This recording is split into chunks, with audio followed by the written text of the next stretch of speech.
پردنشین بلخ، نوشته بکتاش.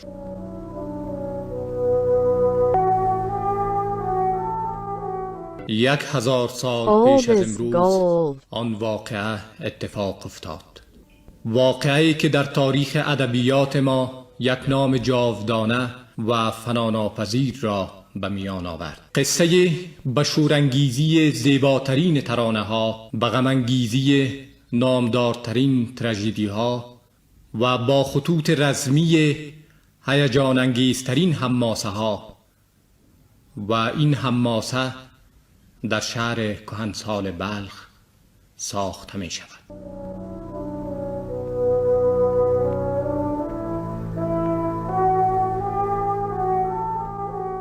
آن روزها بلخ بامی از نامآورترین شهرهای خراسان بود. شهری با تمدن سال خورده، با فرهنگ استوار، با مردم دانشجوی، با رسته‌های از دکانهای پربار و به یک سخن با اقتصاد توانا. شهری که ستون فقرات رای ابریشم مشرق زمین بود و به قول همگی عروس شهرهای خراسان. خانه‌های آراسته، بازارهای پرمتاع و انباشته از آدم‌ها و باغ‌های پربار و سرسبز، سیمای شهر بلخ را زیباتر و دلکشتر می‌ساخت. در سراسر شهر خانه‌های آبادان با گنبدهای لاجوردین بر صفای شهر می‌افزود، ولی در میان آن خانه‌ها، در لابلای درخت‌های تناور و کهنسال، خانه‌ای با شکوه‌تری به نظر می‌خورد که فرمانروای بلخ در آنجا زندگی می‌کرد و در عمارت پیش روی خانه به کارهای حکومتی وارسی می‌نمود. نام این فرمانروا کعب بود که در تاریخ ادبیات ما با نام پرآوازه دخترش رابعه همیشه همراه بوده است. افتخار کعب همین بود که دختری چون رابعه داشت، با قدرت سخنگویی بی‌نظیر، صراحت بیان تکان دهنده، زیبایی چشمگیر و اخلاق نیکو. شعر رابعه هرچند که امروز از آن اندکی در دست داریم، ولی پس از 1000 سال با مستی و شور و پختگی آن چشمگیری خاصی دارد. و آن روزها هم آوازش تا آن سوی آمودریا رسیده بود و گواه صادق نیرومندی او در شعر دری، تمجید شاعر بزرگ زبان ما رودکی سمرقندی است. رابعه در پهلوی شعر نامدارش یک قصه نامدار هم بر جای می‌گذارد که ما بر اساس روایات ادبی این قصه را برای شما نوشته‌ایم و امیدواریم که این قصه بتواند اندکی غمنامه رابعه را روشن سازد، و این است فشرده از شوریدگی زندگی رابعه بلخی، آن نامدار تاریخ ادبیات ما.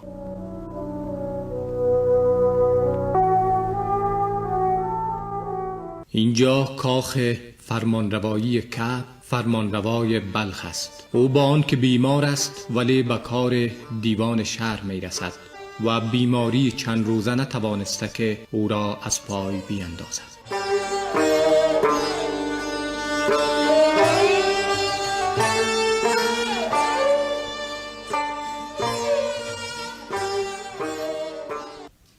گفتی کسی اجازه ورود می خواهد؟ مستوفیتان الیاس می خواد فرمانروا را ببیند. ولی من می خواهم به دیدار دخترم رابعه بروم. پس برایش بگیم کدام وقت دیگر بیاید؟ نه، بارش بدهید، بگویید می تواند بیاید. اطاعت می شود قربان.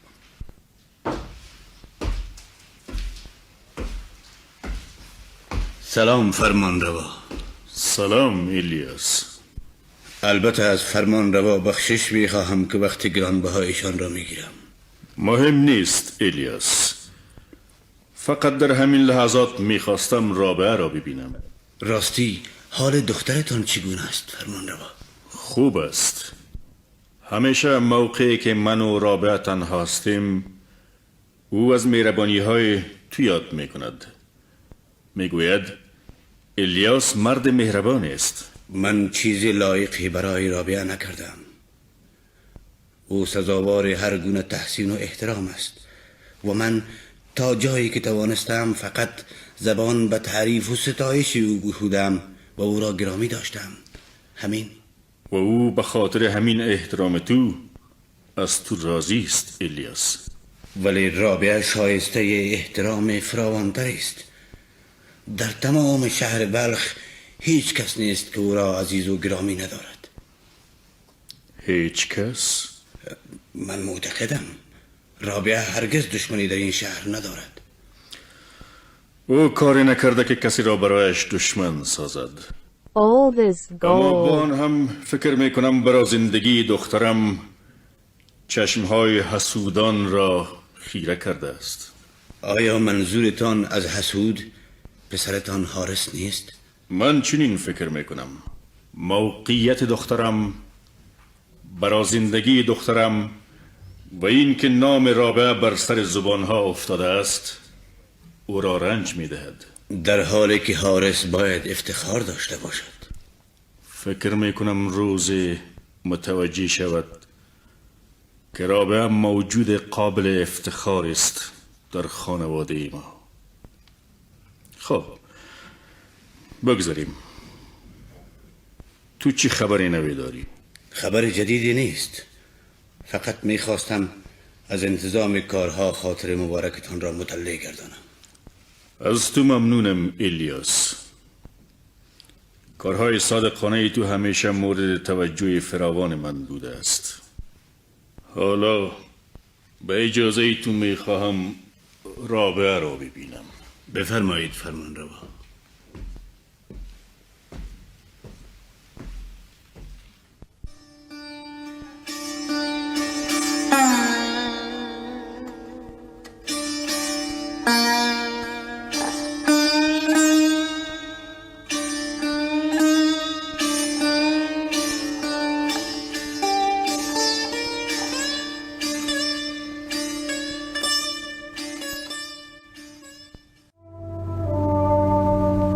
پردنشین بلخ نوشته بطاش.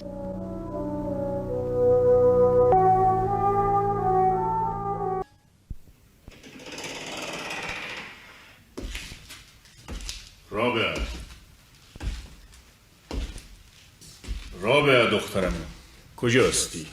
اینجایم پدر. این روزها بسیار میکوشی که خودت را در خانه محبوس بسازی. سلام پدر. سلام دخترم. باز هم مثل همیشه زیبا، روی آفرین و نشاط انگیز. تشکر میکنم پدر. شما خیلی مهربانید. ولی تو هم سزاوار تحسینی رابعه. من و الیاس چند لحظه پیش از تو یاد کردیم. الیاس مرد محترم است. شما مستوفی خوبی دارید پدر.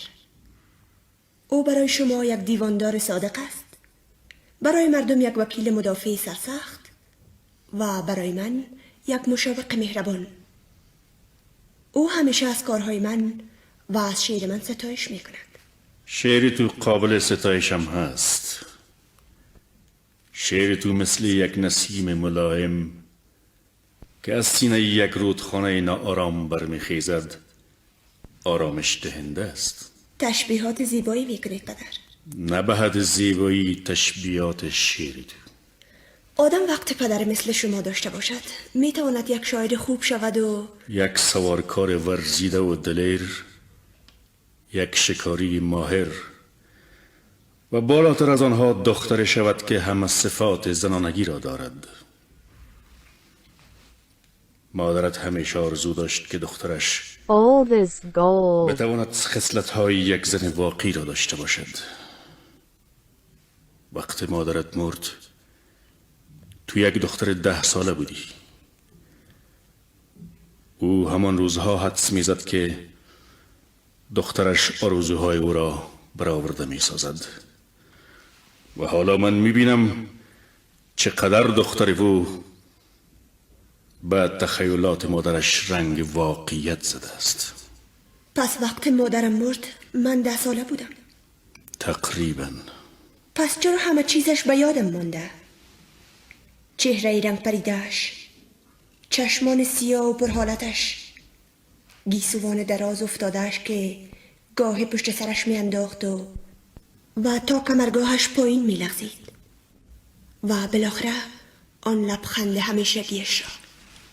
تو برای این خصوصیات مادرت را فراموش نکرده ای که استعداد خارق العاده ای داری. شما همیشه از وجود یک استعداد در من سخن میزنید و این استعداد را تو داری رابعه، و شعر تو گواه خوب استعداد توست. شعر من فقط فرزند طبیعت من است. و طبیعت تو از شگوفانی یک استعداد آگنده است.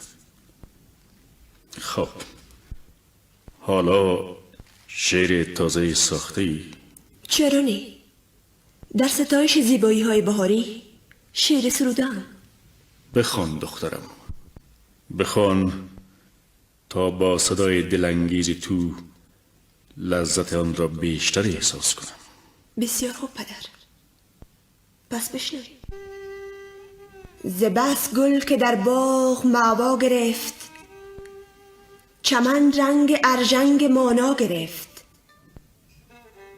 صبا نافه مشک تبت نداشت، جهان بوی مشک از چه معنا گرفت. مگر چشم مجنون به ابر اندر است که گل رنگ رخسار لیلا گرفت. به می ماند اندر عقیقین قدح، به می ماند اندر عقیقین قدح، سرشکی که در لاله ماوا گرفت. قدح گیر چندان و دنیا مگیر، که بدبخت شد آن که دنیا گرفت. سر نرگس تازه از زر و سیم، نشان سر تاج کسری گرفت. چو رهبان شدن در لباس کبود، بنفشه مگر دین ترسا گرفت. مرحبا مرحبا دخترم، تو مایه مباهات منی، مایه مباهات من و حارس.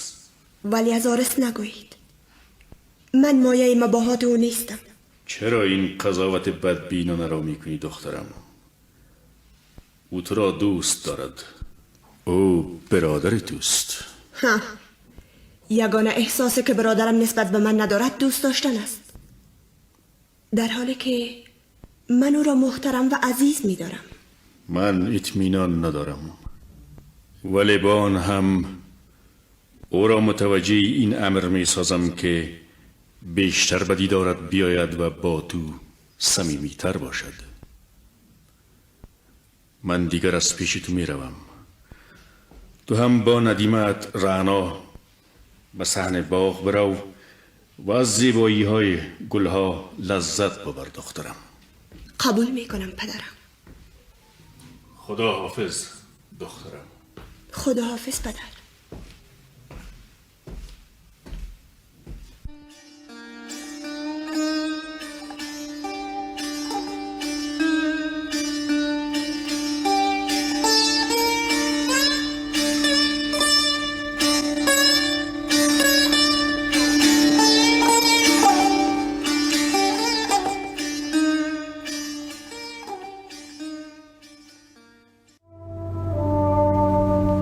پردنشین بلخ، نوشته بکتاش.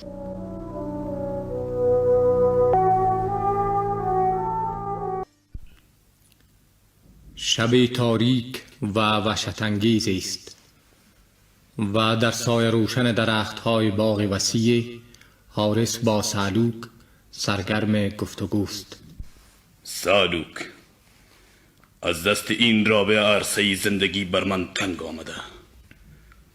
رابعه جای مرا گرفته است. همه کس او را احترام می کند، همه جا نام او برده می شود. این گناه پدرت است حارس. اگر پدرت همه جا از او تعریف نکند، اگر پدرت اینقدر به دیدارش نرود و از زیبایی رابعه و از شعر رابعه تمجید نکند، این حوادث اتفاق نمی افتد. تنها گناه پدرم نیست. چگونه گناه پدرت نیست؟ نگفتم گناه پدرم نیست. بلکه میخواستم بگویم در این قضیه پای الیاس مستوفی و صاحب دیوان او هم داخل است. الیاس آن مرد احمق. ولی او هرچی هست مشاور پدر من است. پدرم یک کلمه از ظرفهای او را به زمین نمی اندازد. او در این حال یگانه کسی است که سنگ دوستی رابعه را به سینه می زند، تعریفش می کند، تحسینش می کند. او پدرم را مجبور می سازد که از رابعه نکو نگهداری کند. پس چرا کاری او را نمی سازید؟ این کار را باید تو بکنی سالو.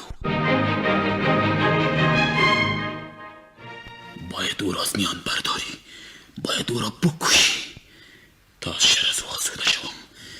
تا وقتی که الیاس در کنار پدرم است من احساس آرامش نمی کنم. با کشتن الیاس هیچ کاری مهمی صورت نمی گیرد. حالا نظر پدرت نسبت به رابعه فوق العاده نیکوست. ما با کشتن الیاس نمی توانیم پدرت را نسبت به رابعه بدبین بسازیم. پس تو هدف مرا نمی فهمی. هدف تو کشتن الیاس است، همینطور نیست؟ نه تنها الیاس بلکه دیگر کی؟ پدرم.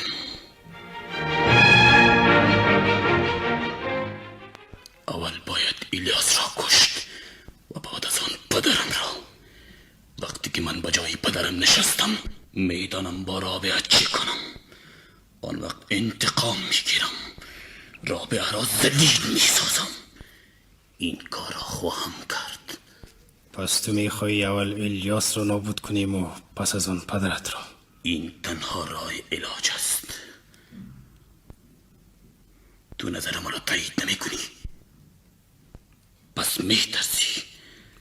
من از همان آغاز میفهمیدم که با یک بزدل روبروست. من بزدل نیستم. و کشتن الیاس پیش من یک عمل ساده و پیشی پا افتاده است. ولی پدرت این را برای من بگذار. من میدانم با او چگونه معامله کنم. میدانی که پدرم در بستر افتاده و بیمار است. All this gold. سرعت میباشم. تو مطمئنی که این بیماری او را خواهد کشت؟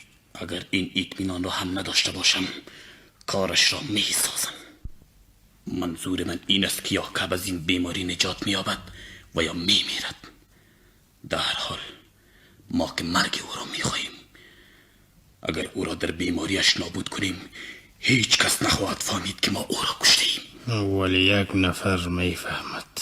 منظور تو کیست؟ رابعه. فکر نمی کنم حتی رابعه هم از این ماجرا کوچکترین اطلاعی حاصل کنه. و باز اگر بفهمه چی؟ میدونی او زن خودداری است و از آن گذشته هیچ کاری از دست او ساخته نیست. راست میگویی حارس. پس تو ترتیب کارها را بده. من هم مراقب پدرم هستم. اطاعت میکنم.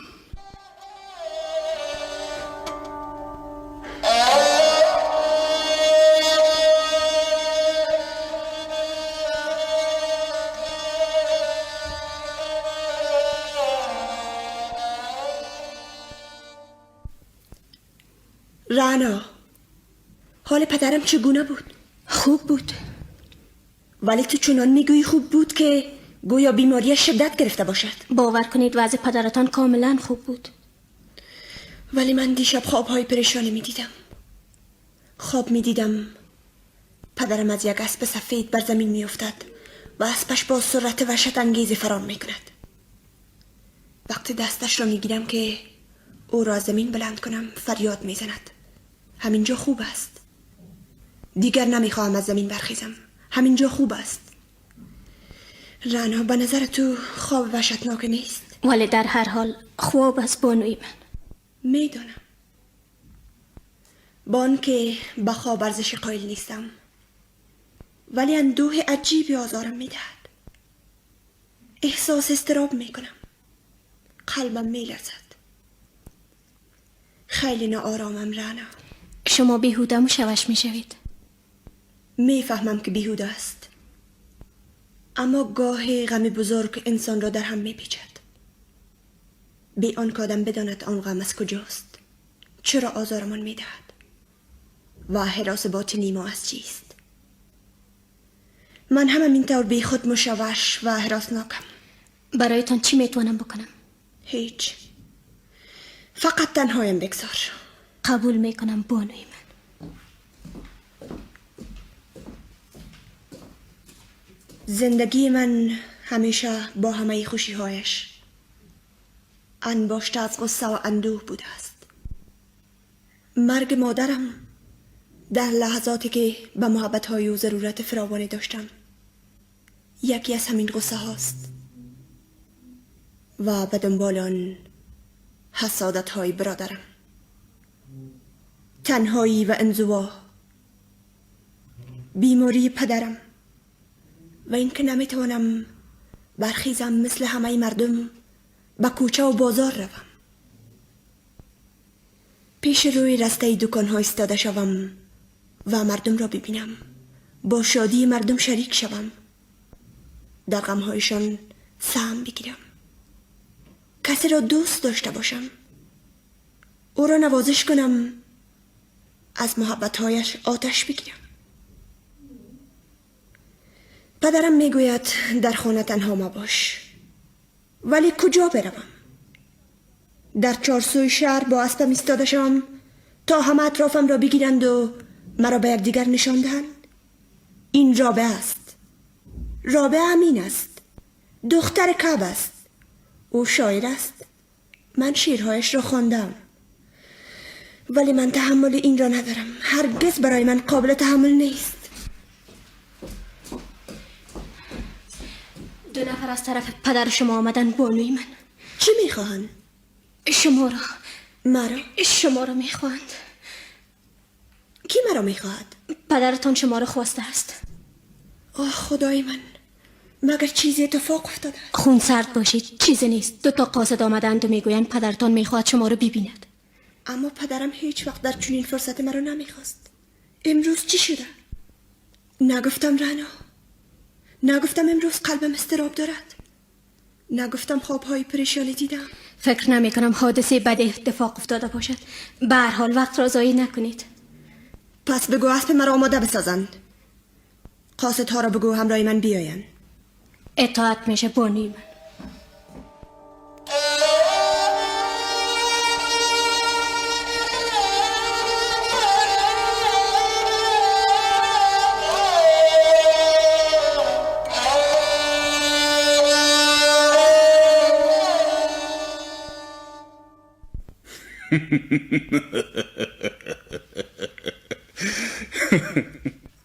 الیاس را نابود کردیم.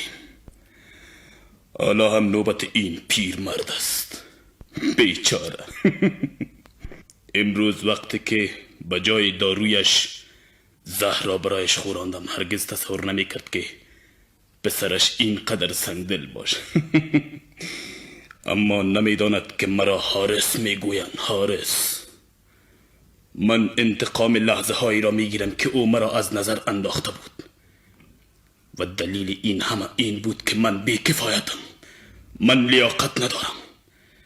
من ارزش محبت های او را ندارم. حالا که قدرت به دست من است میفهمم که چی باید بکنم.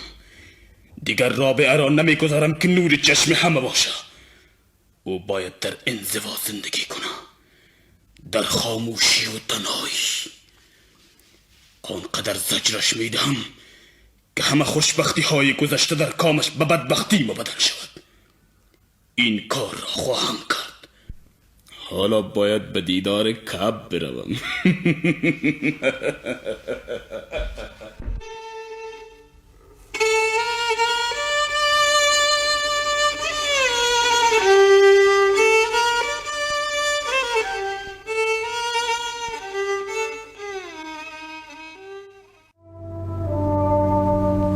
پردنشین بلخ نوشته بطاش.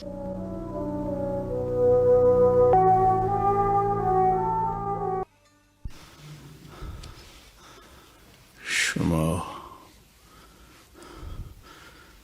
بیرون شوید. مرا با فرزندانم تنها بگذارید.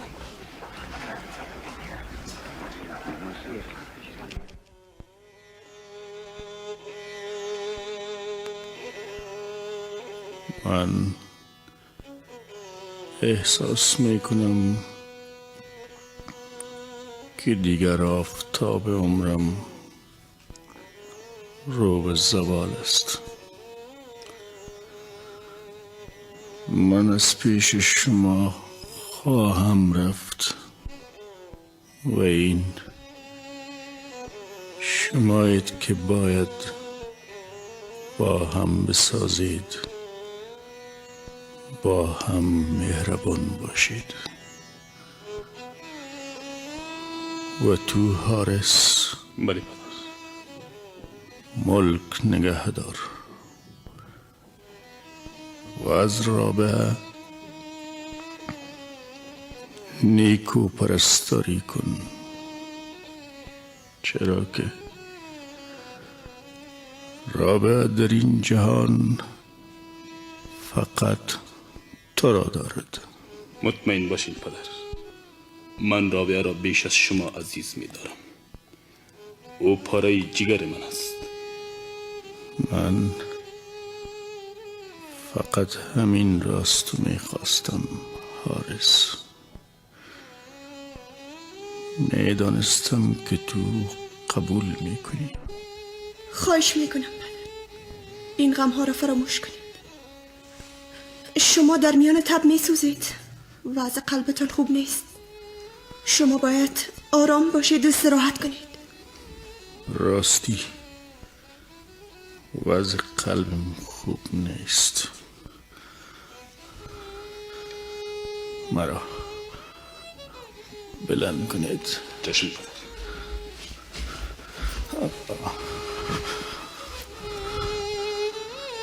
مرا ببخشید، همه ایتان مرا ببخشید. خداحافظ فرزندانم. پدر شما را چی شد؟ پدر پدر خواهش میکنم چشمایتان رو باز کنید. چشمایتان رو. متاسفم که او دیگر نمیتواند چشمهایش را باز کند. قلبش را ببینید از کار افتاده است برای همیشه. خدای من، پس پدرم مرد. پس پدرم دیگر نمیتواند چشمهایش را باز کند.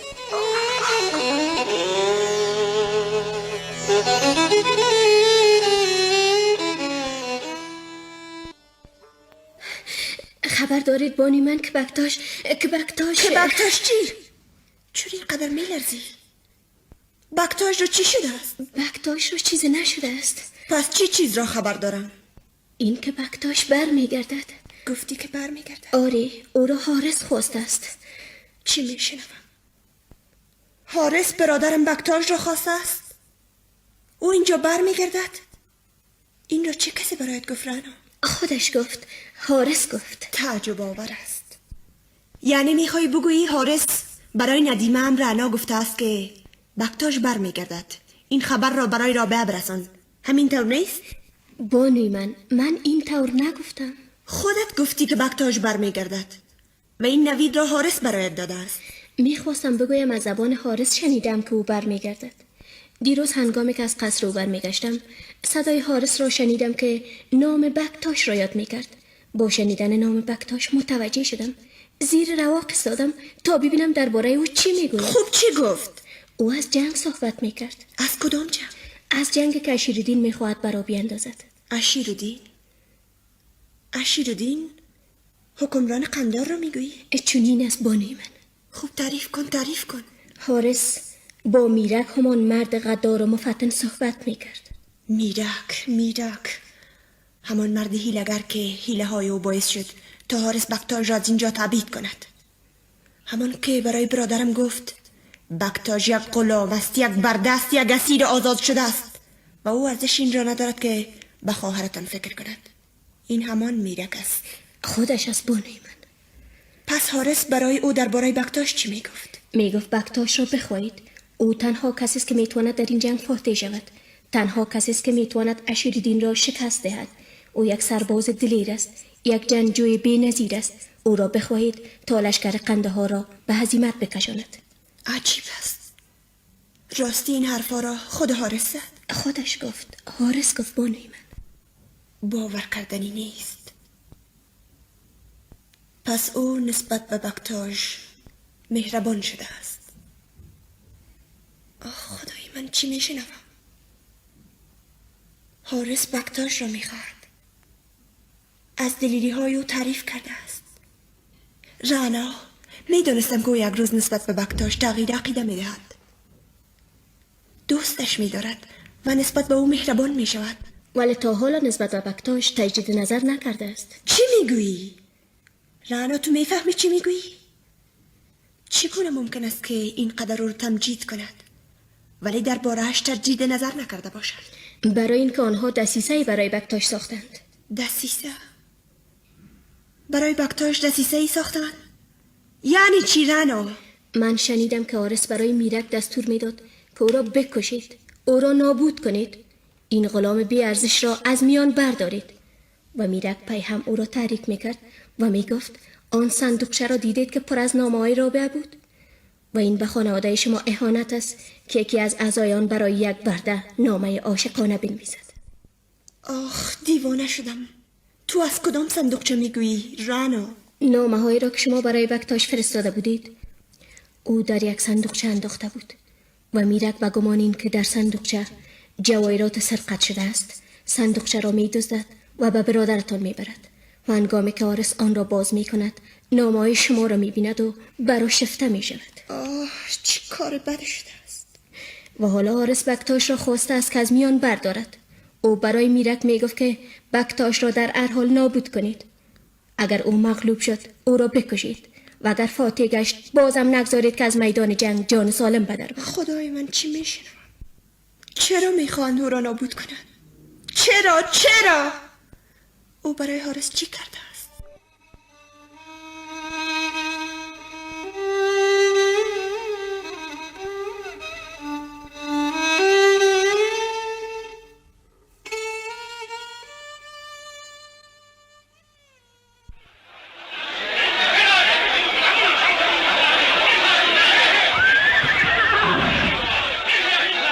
جنگجویان دلیر بلخ، جنگجویان شجاع بلخ، با فرمان حارس بر دشمن بشورید و نگذارید که دشمن بر شما چیره شود و مالتان را غارت برد.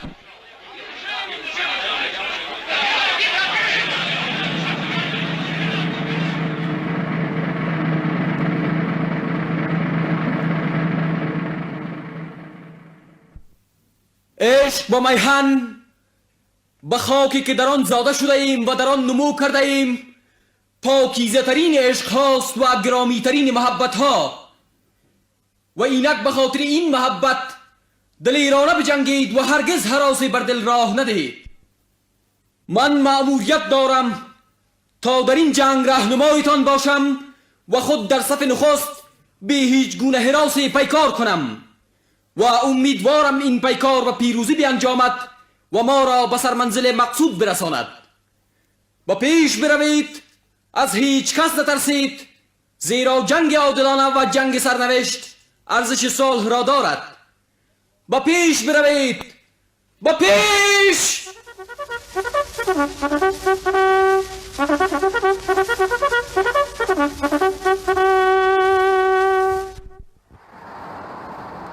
با پیش!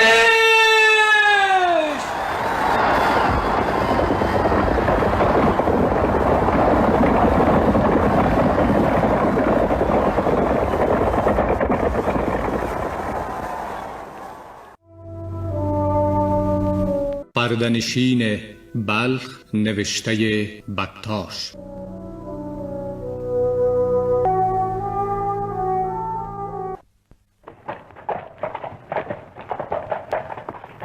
تو خیلی دلیر هستی رابعه.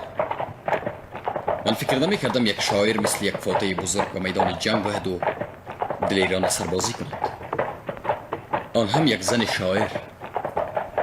تو مثل یک جنگجوی بیباک مرا بر فتراک اسبت نشاندی و با خود آوردی.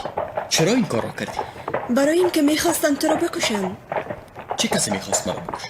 میرک، همان مرد مکار به اشاره حارس میخواست دست به کشتن تو بزند. من که فتح کرده بودم. ولی برای حارس مهم نبود، چون او تصمیم گرفته بود در هر صورت تو را بکشد، چه مغلوب شوی چه فاتح. و هنگامی که رعنا این خبر را برایم آورد، من تصمیم گرفتم که تو را نجات بدهم. من به هیچ کس اعتماد نداشتم، هیچ کس، و ناگزیر خودم به میدان جنگ آمدم و تو را با خود آوردم. پس تو جان مرا نجات دادی. تو اگر در میدان جنگ کشته می شدی نام بزرگتری را نصیب می شدی، ولی من به خاطر خود تو را نجات دادم. من بدین علت تو را نجات دادم که تو را ضرورت داشتم، میخواستم، با تمام وجودم میخواستم و لذا هیچ منت به تو نمیگذارم. این نوع دیگری از مهربانی هاست. آدم در برابر تو احساس حقارت می کند، ولو غلام هم نباشد، ولو برده هم نباشد. غلام؟ برده؟ من معنای این کلمه ها را نمیفهمم. چه کسی این مرزها را ساخته است؟ این فاصله ها را چه کسی به وجود آورده است؟ من هرگز به این نام ها اعتقاد ندارم. فراموش کن که تو روز برده بودی. آن کس که تو را فروخت و تو را خرید چه کسانی بودند؟ آدم های بهتر است تو؟ من هرگز قبول ندارم. پس بردهدار چی دارد که برده ندارد؟ یک قدرت کاذب؟ همین؟ فراموش کن، این حرفا را فراموش کن بکتاش. راستی آدم در کنار تو میتواند همه امتیازها را فراموش کند جز خودت را. تو تنها موجودی هستی که آدم نمیتواند فراموش کند. حتی تاریخ همین کار را کرده نمیتواند. یادت هست رابعه؟ یادت هست که هنگام سفر چی میگفتی؟ میگفتم که سرانجام به نبودن من عادت میکنی و من نتوانستم. و میگفتم که مرا فراموش خواهی کرد و باز هم نتوانستم. چقدر اشتباه میکردم بکتاش. برای آن که ببین رابعه، تو میزان قدرت خود را نمیفهمیدی. تو نمیدانستی که رابعه چقدر میتواند در دلها نفوذ کند و این نفوذ چقدر جاودانگی دارد. علت آن هم که تو قدرت خود را نمیفهمیدی این بود که همیشه متوجه دیگران بودی، متوجه خوشبختی دیگران، پیروزی دیگران و شادکامی دیگران. چرا ایستادی رابعه؟ حالا این حرفا را بگذار. از است فرود آی بکتاش. فکر نمی کنی زیبایی این بیشه هر حادثه بده را با باد فراموشی بدهد؟ بیا لحظه در این بیشه زیبا قدم بزنیم. اینجا دیگر کسی نیست که بتواند بکتاش را نابود کند. رابعه، فکر نمی کنی که حارس فهمیده باشد که خواهرش مرا را بوده است؟ چرا فکر می کنم؟ ولی او اینجا نمی آید. یعنی این شجاعت را ندارد. او هم از زبان من می ترسد و هم از قدرت تو. پس نمی تواند اینجا بیاید. بیا لحظه قدم بزنیم. ولی در اینجا که جز وازش ملایم باد دیگری و یا چیز دیگری نیست. تنها همین کافی نیست. باد خیلی چیزها را برای ما می گوید. وقتی از روی سینه گلها می گذرد پیام آور مستی هاست و هنگامی که از جنگل های انبوه و وحشی می گذرد حکایتگر هراس ها و ناامنی هاست. من از باد خوشم می آید و شعری را که برای باد ساختم اینک برای تو می خوانم، برای تو و برای باد. بخوان رابعه، بخوان.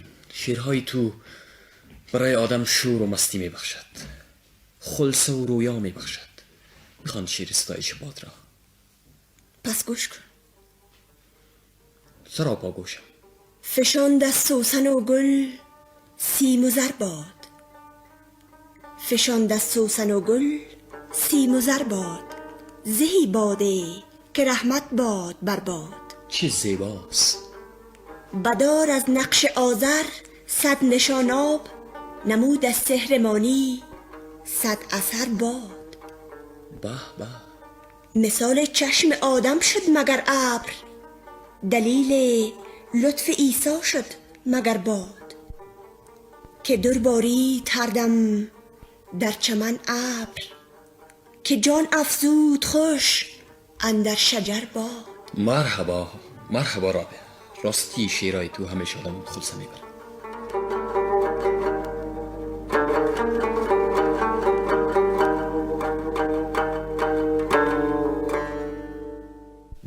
سرور من. چرا دیدم؟ دیدی سرور من، دیدی سرور من. این تو بودی که با بی‌کفایتی بکتاش را از چنگال من برهانیدی. من نبودم، خواهرتان بود. ولی خواهرم از چنگال تو را بود، مثل یک شاهین بلند پرواز که یک لاشه نیمه جان را از چنگال یک لاشخوار ناتوان برباید و تو بزدلانه به سویش دیدی. حالا چی باید کرد؟ من از تو میپرسم. بکشید، هر دویشان را بکشید. نگذارید این ننگ بیش از این ادامه بیابد. از هر دویشان انتقام بگیرید، انتقام سخت، و هر دویشان را با هم بکشید. منظورت چیست؟ پس شما خبر ندارید که آنها همیشه با همند؟ چگونه؟ باور کنید قابل تحمل نیست. خواهرتان آنقدر برای بکتاش شعر زمزمه می کند تا او به خواب برود. پس این طور من سزای این غلام احمق را می دهم. سزای اردویشان را بدهید سرور من. همین طور می کنم. همان روزهایی که سفر سمرقند برگشتم می خواستم این کار را بکنم، ولی وقتی اینجا آمدم همه نقش آیم نقش بر آب گشت. بکتاش را از میدان جنگ از چنگ شما بی‌کفایت کار بودن. آن حکیم احمق نتوانست کاری را به عرا بسازد و سرانجام هنوز هم آن دو زندان. اقرار میکنم که من آدم احمقی هستم و بالاتر از آن بی‌کفایت هم هستی میرک. بزدلم هستی و هیچ کاری از تو ساخته نیست. ولی یک بار دیگر هم برایم مأموریت بدهید. یک بار دیگر هم مرا آزمایش کنید. فقط یک بار دیگر سرور من. میترسم بازم موفق نشی. آن بار مرا بکشید. اگر نتوانستم از عهده مأموریتم برایم، مرا بکشید سرور من. همین طور میکنم. ولی در مورد آنها چی تصمیم دارید؟ هر دویشان را پیش شیرهای گرسنه میاندازم و تماشا میکنم چگونه ریزه ریزه میشوند و به سختی جان میدهم. ولی بهتر است که پیش از مرگ آنها را شکنجه بدهید سرور من. چگونه؟ رابعه را بخواهید پیش روی همه درباریان او را توبه بدهید. وادارش بسازید که از شما عفو بخواهد و از اعمال بیشرمانه خیش اظهار ندامت کند. و آنگاه در پیش چشم او بکتاش را لقمه شیرهای گرسنه بسازید. رابعه را نکشید سرور من. نکشم؟ آره نکشید. بگذارید تا آخر زندگی در رنج باشد، در زندان و در عذاب باشد، و این بالاتر از مرگ است سرور من. راست گفتی. این بهترین مجازات است، بهترین مجازات.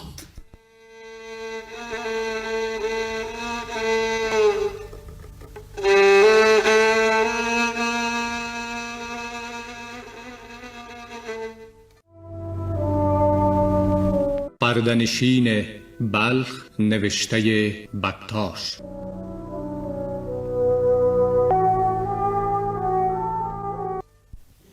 رابعه را بیاورید. اطاعت می شود. حالا همه ایتان می بینید که او را چگونه به نیایش عذرخواهی وامی دارم و آنگاه با همه عذرخواهی هایش او را نمی بخشم. سرور من، این هم رابعه.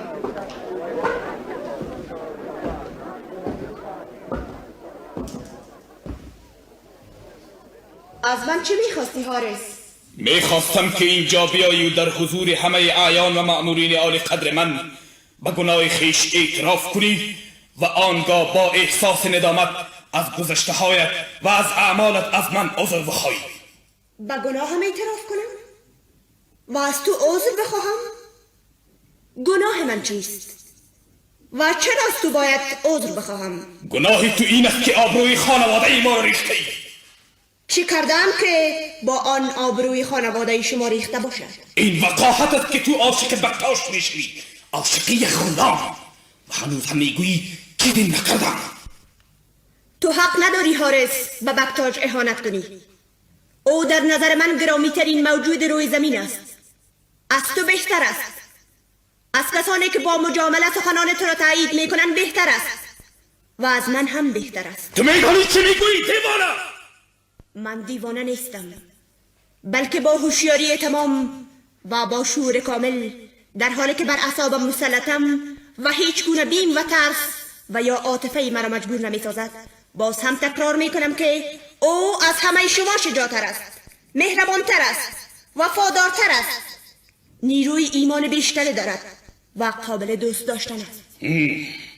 تو از این حرفایت پشیمان خواهی شد رابعه. فکر نمی کنم روز عقیده‌ام را نسبت به او تغییر دهم. ولی زور تو را مجبور خواهد ساخت. ها، زور.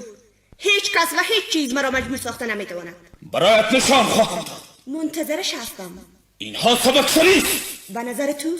میتونم که چی باید بکنم؟ هرچی میخواهی بکن برادر. تو امروز قدرتمندی و میتوانی که مرا نابود کنی و او را از میان برداری، ولی این ناتوانی تو را نشان میدهد. ناتوانی تو را در برابر یک قدرت بزرگتر، قدرت دوست داشتن و صادقانه زیستن. تو حق نداری در برابر من دستور بدهی. من هرچی که دلم خواست میکنم، هرچی که دلم خواست. حتی بی‌عدالتی برادر؟ تو نباید از عدالت سخن بزنی رابعه. تنها کسی که عدالت را میخواهد و خواستار دیدن آن است باید از عدالت سخن نزند. ها ببری تو را در بندی اندازی. من دستور میدهم که در عقب باید چی بشود. این جنایت است، جنایت بزرگ، و تو جانی هستی حارس. مال و جاه چشمای تو را کور کرده است. تو نمیدانی چی میکنی، هیچ نمیدانی. ببری تو را، او را پیش چشمای دور کنه. اطاعت.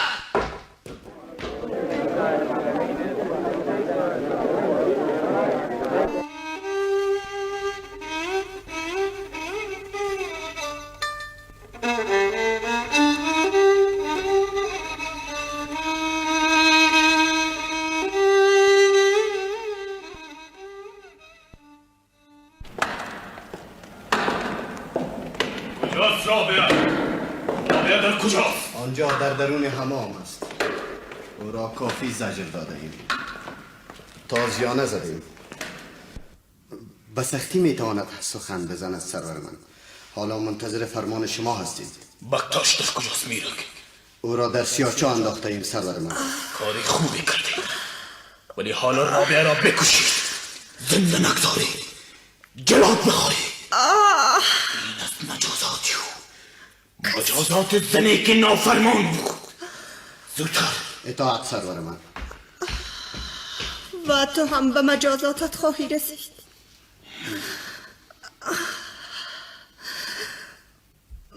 مطمئن باش کسی پیدا خواهد شد تا تو را از میان بردارد. امیدوارم قاتل تو بکتاش باشد.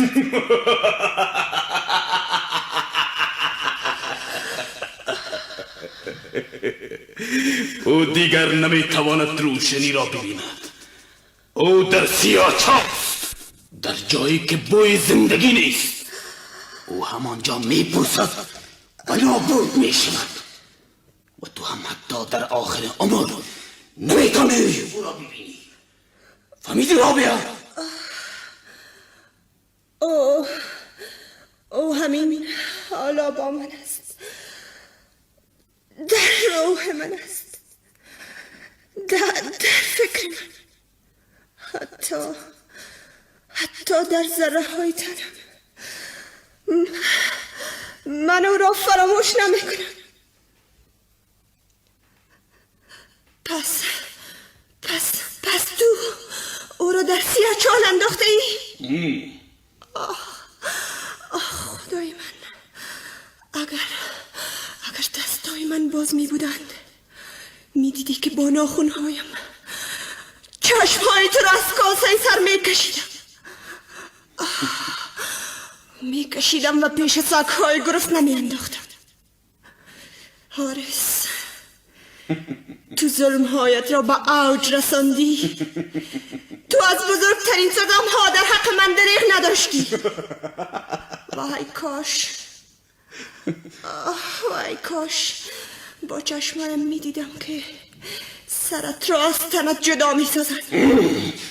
جلاد کجایی زود شوین؟ چرا ایستاده ای؟ دیگر معطل نکنید، رگهایش را ببرید. زودتر زودتر.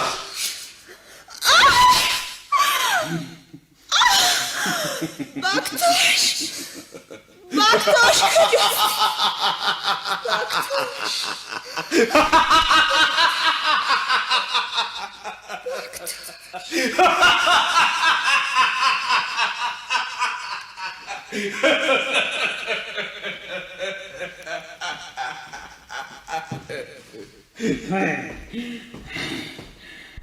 شما جلادانی بروید وظیفه ایتان را به درستی انجام دادید.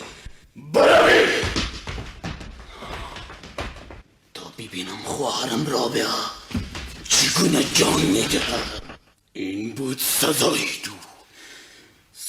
تو که حرفای مرا نشنیدی، به بازیم گرفتی، نخواستی به پایم بفتی.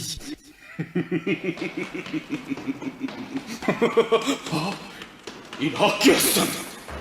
این صداها صدای پای کیست؟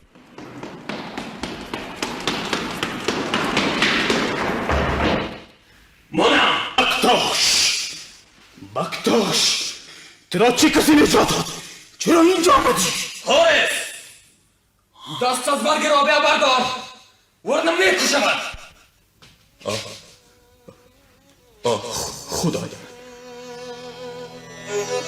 پس تو رابعه را کشتی؟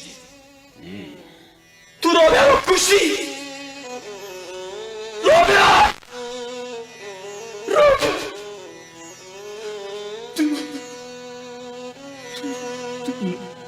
نمیتوانی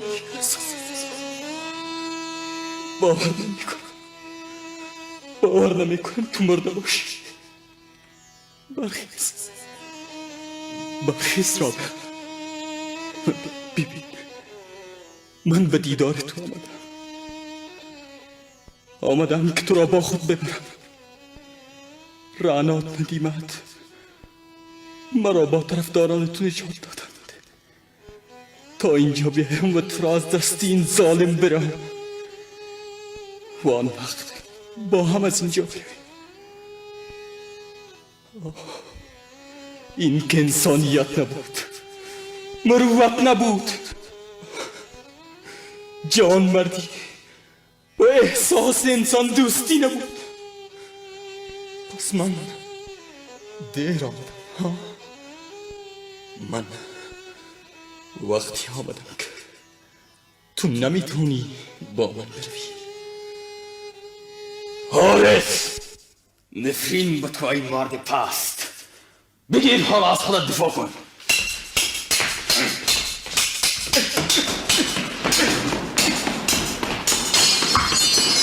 او را نبخشید بکتاش. من دیگر هیچ کس را نمیتوانم ببخشم بکتاش، حتی خودم را. بکتاش بگیر را ببخش.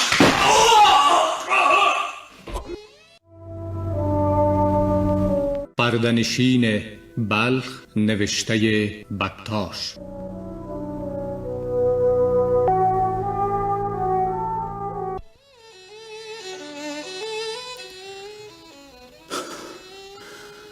بیایید همه ایتان نزدیک بیایید. میخواهم آخرین حرفهایم را بزنم. شما به نسل‌های دیگر بگویید یک غلام، یک زنگی، یک برده زنی را دوست داشت، زنی که نتوانست برایش کاری بکند، زنی که سرانجام قربانی او شد. قربانی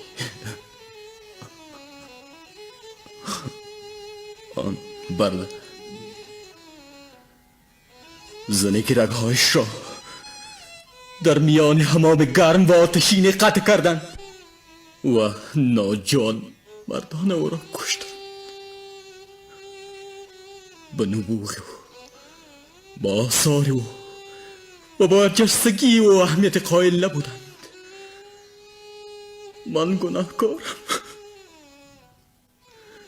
گناهکارم. چرا که نتوانستم برای او که گرامی ترین انسان زندگیم بود حتی کوچکترین عملی انجام دهم. پس من نه سزاوار زنده بودنم. نه هرگز نه، من سزاوار زنده بودن نیستم. ببینید من قابل مجازات هستم و شما به نسل‌های دیگر بگویید او خودش را مجازات کرد، مجازاتی که آنقدرها هم بزرگ نبود. اینک با شما خداحافظی میکنم. دوستان من برای همیشه خداحافظ. نه، این کارو نکن بکتاش، این کارو نکن. صبر کن بکتاش. صبر کن. رانا نه دوستان من، تا همینجا مهربانی هایتان کافی است. من دیگر میرم. خود را با این کارت میکشم تا به رابعه بپیوندم. خداحافظ.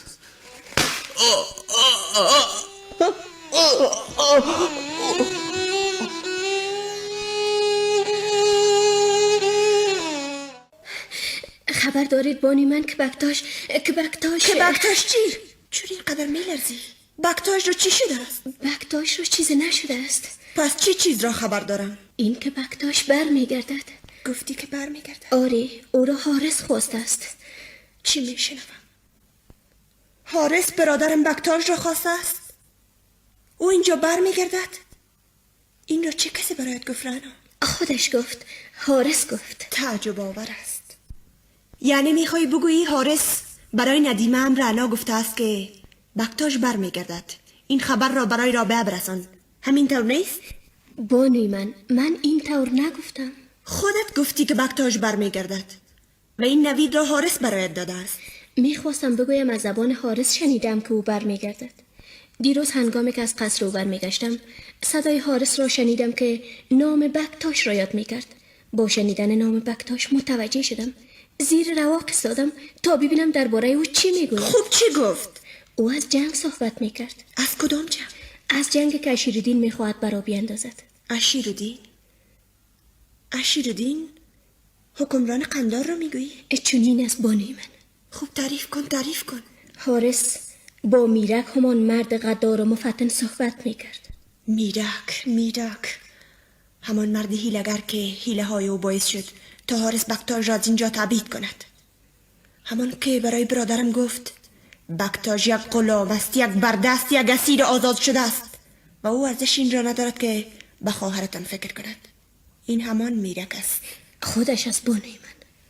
پس حارس برای او درباره بکتاش چی میگفت؟ میگفت بکتاش را بخواهید. او تنها کسی است که میتواند در این جنگ فاتح شود.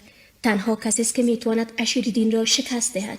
او یک سرباز دلیر است، یک جنگجوی بی‌نظیر است. او را بخواهید تا لشکر قندهار را به هزیمت بکشاند. عجیب است. راستی این حرفا را خود حارس زد؟ خودش گفت. حارس گفت بانوی من. باور کردنی نیست. پس او نسبت به بکتاش مهربان شده است. خدای من چی میشنوم؟ حارس بکتاش را میخواهد. از دلیری های او تعریف کرده است. رانا میدونستم که او یک روز نسبت به بکتاش تغییر عقیده میدهد. دوستش میدارد و نسبت به او مهربان میشود. ولی تا حالا نسبت به بکتاش تجدید نظر نکرده است. چی میگویی؟ رانا تو میفهمی چی میگویی؟ چگونه ممکن است که اینقدر او رو تمجید کند ولی درباره‌اش تجدید نظر نکرده باشد؟ برای اینکه آنها دسیسه‌ای برای بکتاش ساختند. دسیسه؟ برای بکتاش دسیسه ای ساختن؟ یعنی چی رنا؟ من شنیدم که حارس برای میرک دستور میداد که او را بکشید، او را نابود کنید، این غلام بی ارزش را از میان بردارید. و میرک پی هم او را تحریک میکرد و میگفت آن صندوقچه را دیدید که پر از نامه‌های رابعه بود؟ و این به خانواده شما اهانت است که یکی از اعضای آن برای یک برده نامه عاشقانه بنویسد. آخ دیوانه شدم. تو از کدام صندوقچه میگویی رنا؟ نامه‌هایی را که شما برای بکتاش فرستاده بودید او در یک صندوقچه انداخته بود و میرک به گمان این که در صندوقچه جواهرات سرقت شده است صندوقچه را می‌دزدد و به برادرتان میبرد و هنگامی که حارس آن را باز میکند نامه‌های شما را میبیند و برآشفته میشود. آه چی کار بد شده است. و حالا حارس بکتاش را خواسته است که از میان بردارد. او برای میرک میگفت که بکتاش را در هر حال نابود کنید. اگر او مغلوب شد او را بکشید و اگر فاتح گشت بازم نگذارید که از میدان جنگ جان سالم به در برد. خدای من چی میشنوم؟ چرا میخواهند او را نابود کنند؟ چرا؟ او برای حارس چی کرده است؟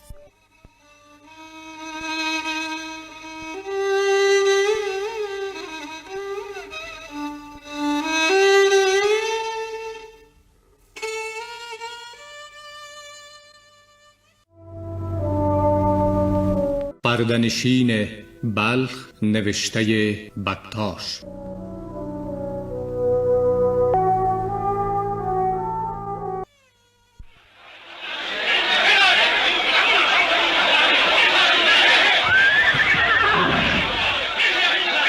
جنگ جویان دلیر بلخ، جنگ جویان شجاع بلخ، با فرمان حارس بر دشمن بشورید و نگذارید که دشمن بر شما چیره شود و مالتان را غارت برد.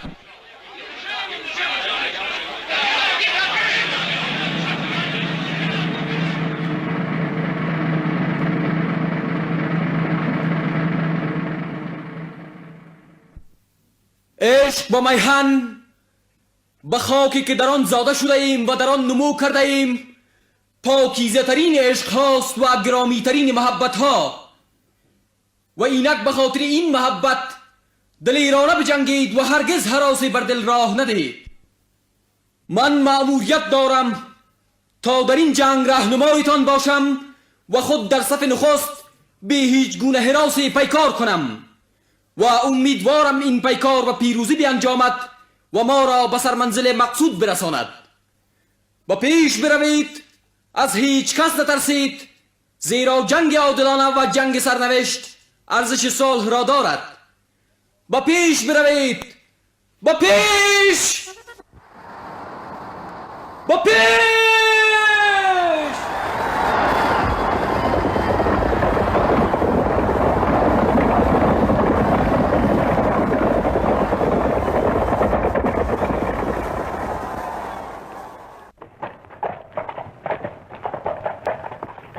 تو خیلی دلیر هستی رابعه. من فکر نمی‌کردم یک شاعر مثل یک فاتح بزرگ به میدان جنگ باید و دلیرانه سربازی کند، آن هم یک زن شاعر. تو مثل یک جنگجوی بیباک مرا بر فتراک اسبت نشاندی و با خود آوردی. چرا این کار را کردی؟ برای اینکه میخواستن تو را بکشن. چه کسی میخواست مرا بکشد؟ میرک، همان مرد مکار به اشاره حارس میخواست دست به کشتن تو بزند. من که فتح کرده بودم. ولی برای حارس مهم نبود، چون او تصمیم گرفته بود در هر صورت تو را بکشد، چه مغلوب شوی چه فاتح. و هنگامی که رنا این خبر را برایم آورد، من تصمیم گرفتم که تو را نجات بدهم. من به هیچ کس اعتماد نداشتم، هیچ کس، و ناگزیر خودم به میدان جنگ آمدم و تو را با خود آوردم. پس تو جان مرا نجات دادی؟ تو اگر در میدان جنگ کشته می شدی نام بزرگتری را نصیب می شدی، ولی من به خاطر خود تو را نجات دادم. من بدین علت تو را نجات دادم که تو را ضرورت داشتم، میخواستم، با تمام وجودم میخواستم و لذا هیچ منت به تو نمیگذارم. این نوع دیگری از مهربانی هاست. آدم در برابر تو احساس حقارت میکند، ولو غلام هم نباشد، ولو برده هم نباشد. غلام؟ برده؟ من معنای این کلمه ها را نمیفهمم. چه کسی این مرزها را ساخته است؟ این فاصله ها را چه کسی به وجود آورده است؟ من هرگز به این نام ها اعتقاد ندارم. فراموش کن که تو روز برده بودی. آن کس که تو را فروخت و تو را خرید چه کسانی بودند؟ آدم های بهتر است تو؟ من هرگز قبول ندارم. پس بردهدار چی دارد که برده ندارد؟ یک قدرت کاذب؟ همین؟ فراموش کن. این حرفا را فراموش کن بکتاش. راستی آدم در کنار تو میتواند همه امتیازها را فراموش کرد جز خودت را. تو تنها موجودی هستی که آدم نمیتواند فراموش کند. حتی تاریخ همین کار را کرده نمیتواند. یادت هست رابعه؟ یادت هست که هنگام سفر چی میگفتی؟ میگفتم که سرانجام به نبودن من عادت میکنی و من نتوانستم و میگفتم که مرا فراموش خواهی کرد و باز هم نتوانستم. چقدر اشتباه میکردم بکتاش. برای آن که ببین رابعه، تو میزان قدرت خود را نمیفهمیدی.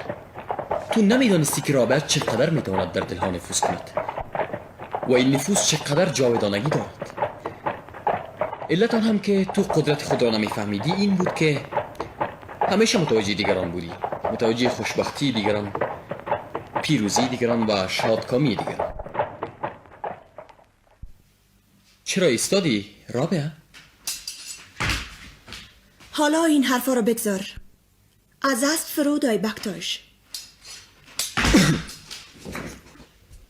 فکر نمی کنی زیبایی این بیشه هر حادثه بده را به باد فراموشی بدهد؟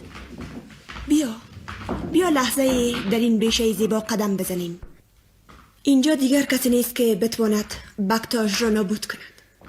رابعه، فکر نمی کنی که حارس فهمیده باشد که خواهرش مرا را بوده است؟ چرا فکر می کنم؟ ولی او اینجا نمی آید.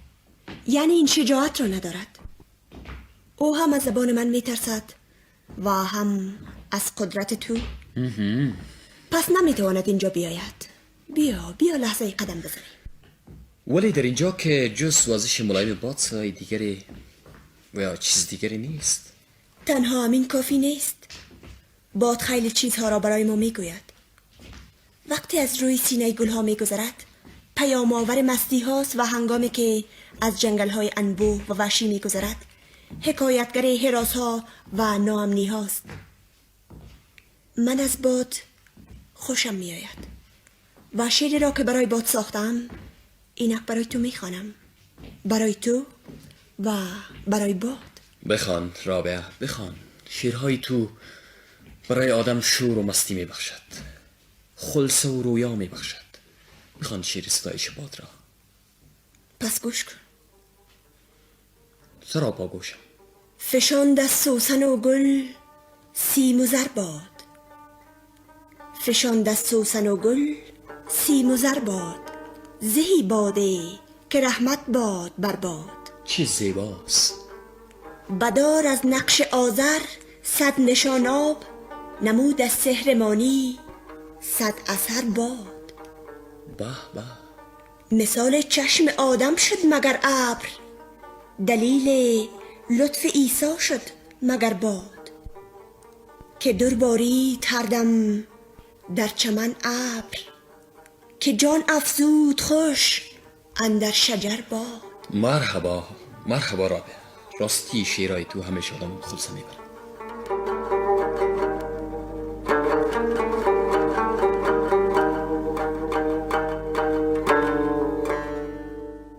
دیدید سرور من؟ چی را دیدم؟ دیدی سرور من. این تو بودی که با بی‌کفایتی بکتاش را از چنگال من گرانیدی. من نبودم، خواهرتان بود. ولی خواهرم از چنگال تو را بود. مثل یک شاهین بلند پرواز که یک لاشی نیمه جان را از چنگال یک لاشخوار ناتوان برباید و تو بزدلانه به سویش دیدی. حالا چی باید کرد؟ من از تو میپرسم. بکشید، هر دویشان را بکشید. نگذارید این ننگ بیش از این ادامه بیابد. از هر دویشان انتقام بگیرید، انتقام سخت، و هر دویشان را با هم بکشید. منظورت چیست؟ پس شما خبر ندارید که آنها همیشه با همند؟ چگونه؟ باور کنید قابل تحمل نیست. خواهرتان آنقدر برای بکتاش شعر زمزمه می کند تا او به خواب برود. پس این طور من سزای این غلام احمق را میدهم. سزای اردویشان را بدهید سرور من. همین طور میکنم. همان روزهایی که سفر سمرقند برگشتم میخواستم این کار را بکنم، ولی وقتی اینجا آمدم همه نقش آیم نقش بر آب گشت. بکتاش را از میدان جنگ از چنگ شما بی‌کفایت ها را بودم. آن حکیم احمق نتوانست کاری را به عرا بسازد و سرانجام هنوز هم آن دو زندان.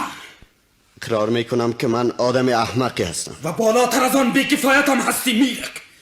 بزدلم هستی و هیچ کاری از تو ساخته نیست. ولی یک بار دیگر هم برایم مأموریت بدهید. یک بار دیگر هم مرا آزمایش کنید. فقط یک بار دیگر سرور من. میترسم بازم موفق نشی. آن بار مرا بکشید. اگر نتوانستم از عهده مأموریتم برایم، مرا بکشید سرور من. همین طور میکنم. ولی در مورد آنها چی تصمیم دارید؟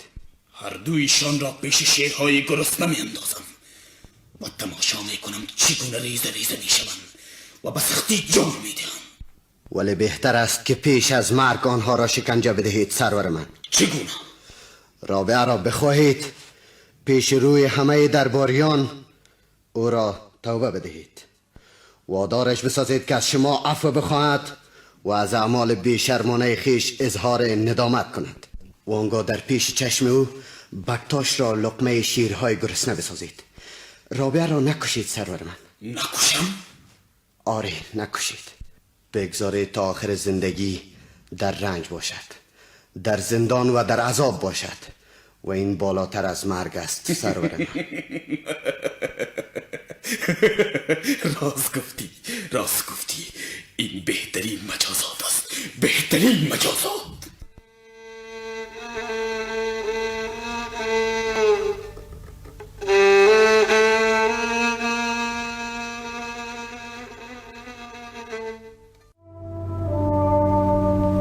پردنشین بلخ نوشته بکتاش.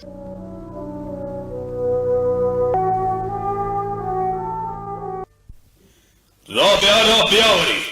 اطاعت می شود.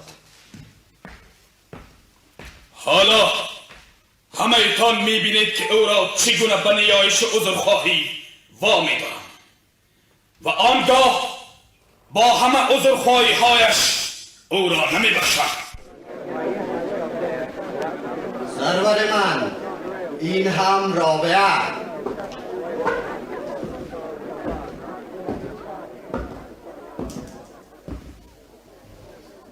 از من چه میخواستی حارس؟ میخواستم که اینجا بیایی و در حضور همه اعیان و مأمورین عالی قدر من به گناه خیش اعتراف کنی و آنگاه با احساس ندامت از گذشته هایت و از اعمالت از من عذر بخواهی. به گناهم اعتراف کنم؟ و از تو عذر بخواهم؟ گناه من چیست؟ و چرا از تو باید عذر بخواهم؟ گناهی تو این است که آبروی خانواده ای ما را ریخته ای. چی کردم که با آن آبروی خانواده شما ریخته باشد؟ این وقاحت است که تو عاشق بکتاش میشوی، عاشقی غلام، و هنوز هم میگویی چیزی نکردم. تو حق نداری حارس به بکتاش اهانت کنی. او در نظر من گرامی ترین موجود روی زمین است. از تو بهتر است. از کسانی که با مجامله سخنان تو را تایید میکنن بهتر است و از من هم بهتر است. تو میدانی چی میگویی دیوانه؟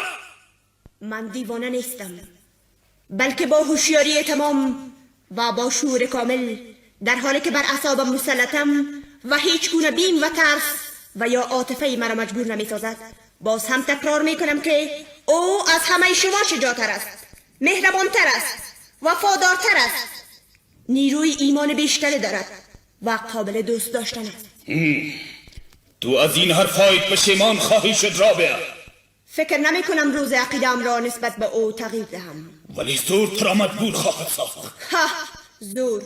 هیچ کس و هیچ چیز مرا مجبور ساخته نمیتواند. برایت نشان خواهم داد. منتظرش هستم.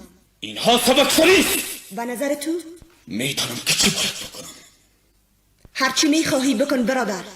تو امروز قدرتمندی و میتوانی که مرا نابود کنی و او را از میان برداری، ولی این ناتوانی تو را نشان میدهد.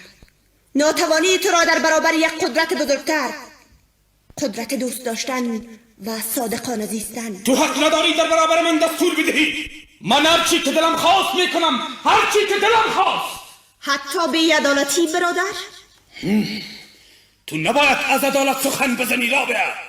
تنها کسی که عدالت را میخواهد و خواستار دیدن آن است باید از عدالت سخن نزند ها؟ ببرید او را در بندی اندازید. من دستور میدهم که در عقب باید چی بشود. این جنایت است، جنایت بزرگ و تو جانی هستی حارس. مال و جاه چشمایی تو را کور کرده است. تو نمیدانی چی میکنی، هیچ نمیدانی. ببرید او را پیش چشمای دور کنه. اطاعت.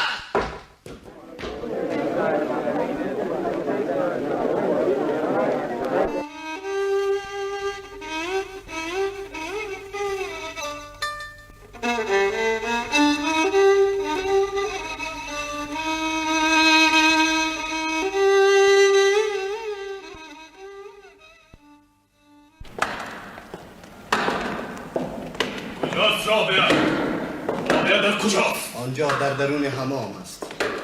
او را کافی زجر داده ایم، تازیانه زدیم. به سختی میتواند سخن بزند سرور من. حالا منتظر فرمان شما هستیم. بکتاش در کجاست میرک؟ او را در سیاهچه انداخته ایم سرور من. کاری خوبی کردی، ولی حالا رابعه را بکشید، زنده نگذاری، جلاد بخواهی. این است مجازاتی او، مجازات زنی که نافرمان بود. زودتر. اطاعت سرور من. و تو هم به مجازاتت خواهی رسید.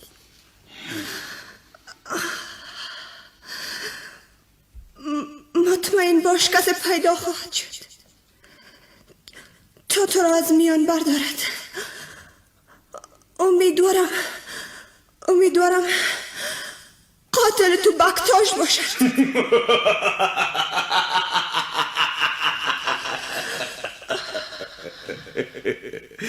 او دیگر نمیتواند روشنی را ببیند. او در سیاه‌چاست، در جایی که بوی زندگی نیست. او همانجا میپوسد و نابود میشود و تو هم حتی در آخر عمر نمیتونی او را ببینی. فهمیدی رابعه؟ او همین حالا با من است، در روح من است، در فکر من، حتی در ذره های تنم. من او را فراموش نمی کنم. پس تو او را در سیاهچال انداخته ای؟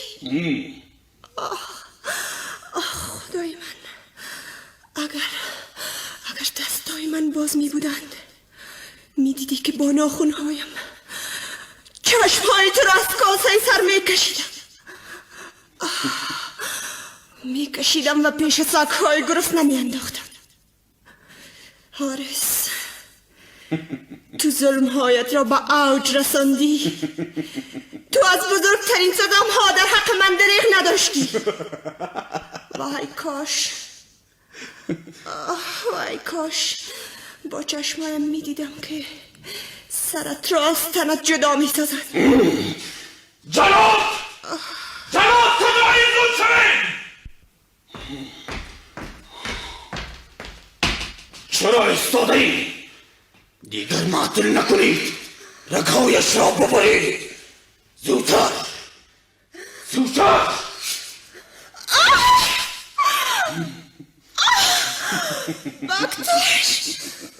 بکتاش کجاست؟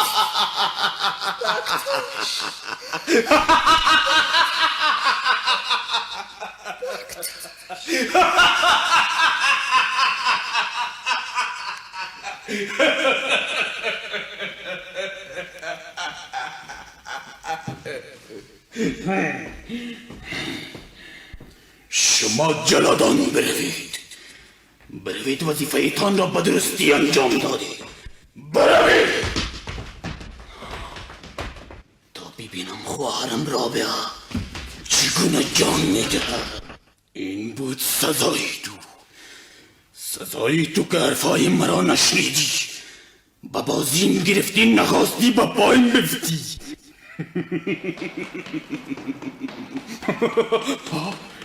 اینها کی هستند؟ این صداها صدای پای کیست؟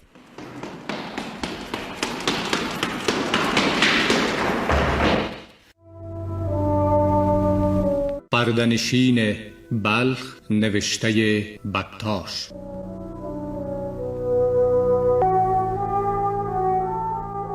منم بکتاش ترا چی کسی نجات داد؟ چرا اینجا آمدی؟ حارس دست از برگ رابعه بردار ورنه میکشمت. خدایا، پس تو رابعه را کشتی؟ تو رابعه را کشتی؟ رابعه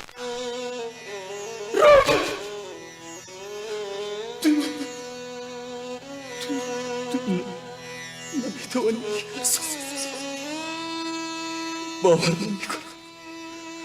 باور نمیکنم تو مرده باشی. برخیز رابعه، ببین من به دیدار تو آمدم که تو را با خود ببرم. رعنات ندیمت مرا با طرفداران تو نجات دادند تا اینجا بیایم و تو را از دست این ظالم برم و آن وقت با هم از اینجا بیاییم. این که انسانیت نبود، مروت نبود، جان مردی و احساس انسان دوستی نبود. پس من دیر آمدم. من وقتی آمدم که تو نمیتونی با من بروی. حارس نفرین به تو ای مرد پست، بگیر حالا از خودت دفاع کن.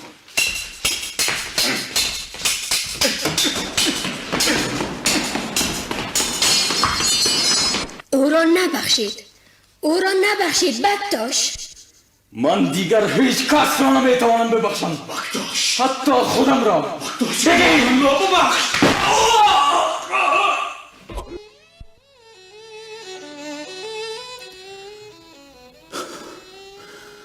بیایید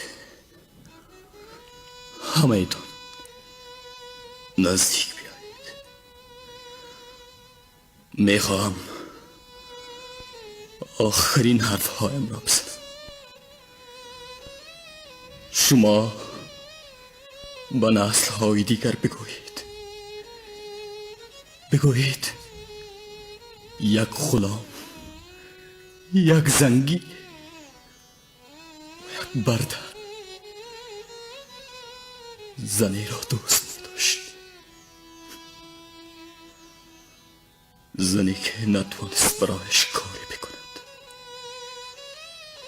زنی که سرانجام قربانی او شد. قربانی آن برده، زنی که رگهایش را در میان حمام گرم و آتشین قطع کردند و ناجان مردان او را کشتند. به نبوغ او، با آثار او و با جستگی و اهمیت قائل نبودند. من گناهکارم.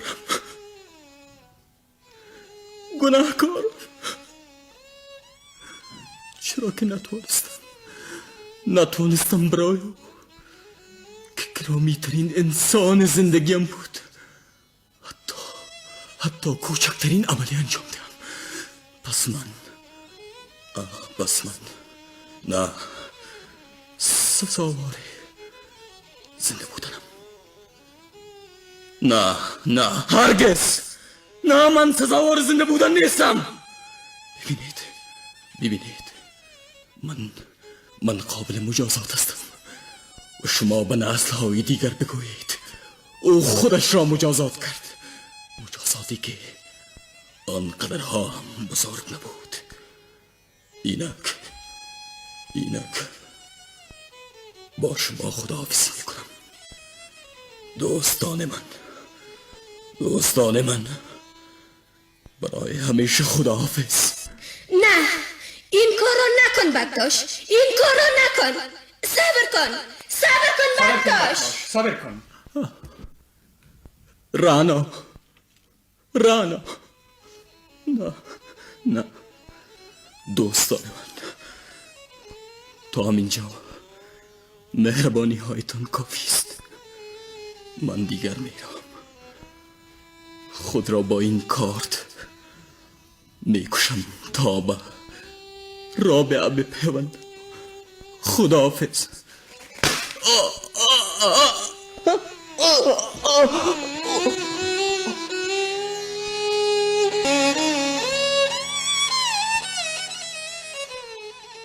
و بدین گونه آن ماجرا پایان یافت.